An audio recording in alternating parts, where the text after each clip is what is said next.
Hey, what's up guys? So welcome to part 2 of 2 of kind of the best decks in Yu-Gi-Oh! In my opinion. And we're going to go over to windups right now. So if you want a net deck, get your pen and paper ready, or I guess your deck list ready. But anyways, so this is from Wilson Singh's deck that he topped at YCS Tacoma, I believe it was.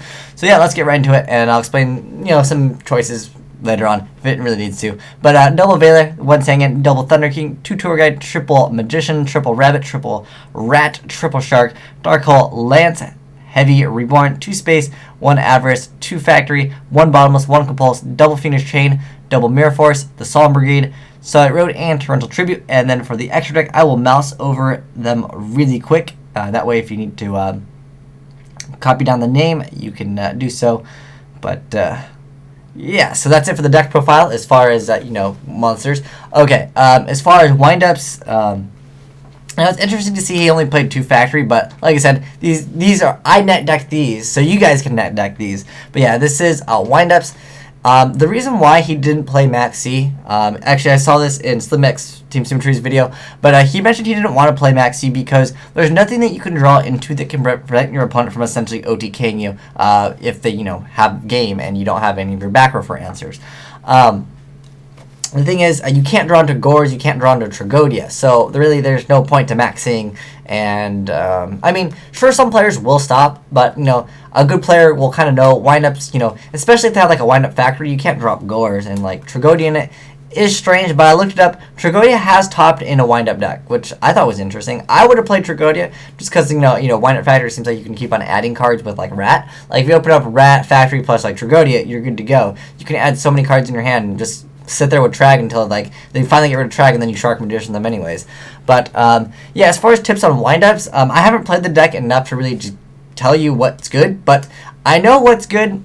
If you go open up Factory and you open up Rat, you just Shark Magician. If you guys didn't know what Shark Magician does, basically what you do is you normal summon your Magician, and then you must reveal Shark in your hand, so that means they can Mind Crush it, they can Chain Max C at this point. Then you special summon Shark, and that is an effect. So then, therefore, Magician's effect is triggered. You can go and grab another Shark. You can grab another Magician. Usually it's common to Magician into another Magician. And then you can use Shark's effect to change this level. And then you can activate the other effect of Windup Magician. And depending on your graveyard or what you need to run over, maybe you need to go for another Shark. And you need to make both of these level 5 to run over something that has high attack. Just keep that in mind as well. Make sure you think through your plays in this deck. Think ahead. Now, what's interesting is both of these deck profiles I'm doing, they don't run Roach, but that's because in like this deck you can just make Shockmaster, and that triumphs over pretty much everything anyways. But or you can make an Adrius, and if you make Adrius plus Tyrus over here, you make Tyrus or Tyrus plus you use Giga Brilliance effect, and you have 2,900 attackers that can't be destroyed by card effects. It's pretty good, but like I mentioned before, I really think that the best decks can make Abyss Dweller, a Shockmaster, or a Roach. Just pretty much those cards really just beat decks just by summoning itself. Like Dweller is just, it's too good against certain matchups. Like if you make this card against Mermails, again their outs are basically Dark Hole or Diva. Diva is a kind of like an out as well. But the thing is, keep in mind, if you use 2 Sharks to make this card, you can use its effect and it'll actually gain that 500 attack, so it would be 2200 attack, so it could kind of protect itself a little bit more just by having more attack. But yeah, that said, hope these deck profiles help you guys as far as if you want a net deck. And again, these are kind of for players that just want to know the best decks, because I get asked on a daily basis what deck is the best deck, and I really think that I think windups and Macro Rabbit are really the toppest tier of decks at the moment, but it's just my opinion.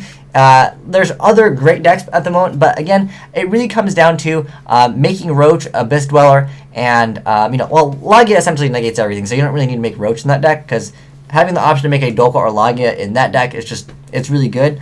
But yeah, it really comes down to Abyss Dweller is such a key card. You make this card against certain decks and you just auto win. Same thing with Shockmaster, because Windups is a deck that can first turn Shockmaster really easy. Whereas Dino Rabbit, you can't really make Shockmaster. But again, going back to like the rank 4 exceeds that you can just throw it on the board immediately first turn, and you don't really go minus with it. Like like I said, Abyss Dweller. Even though both these decks profiles aren't playing Roach, you can definitely throw in Roach, depending on what you want to play. I mean, you don't have to play like a Zen Mayo. You can maybe take that card out. Maybe you don't want to play Adrius, but I do recommend playing at least one rank 5 just because if the situation calls for it. If anything, maybe just Zen Milo is a great card, but Aegis and Tyrus, I think that they see a lot more play. You'll have more of a chance, because if you can successfully Zen Mayo just like once and they don't have a Starlight Road, I mean, a good player will have Starlight Road, if they set, like 3 or 4 cards, but, every time, I see Zen Mayo, it usually gets Starlight Roaded, but, Wilson did play Forbidden Lance specifically for that reason, but, yeah, I mean, definitely you can add Roach, because it's getting a reprint. I think that more people will be playing it, but, I mean, you can pretty much just Shockmaster and, deal with everything, but Roach is still a great card against things like Agents, because Agents can throw out a 2700 attacker, and it has the effect to pop once per turn, basically, and it is a pretty nasty card for Macro Rabbit and Windups to deal with sometimes. So that's why I really do think that Roach is just a good card in general.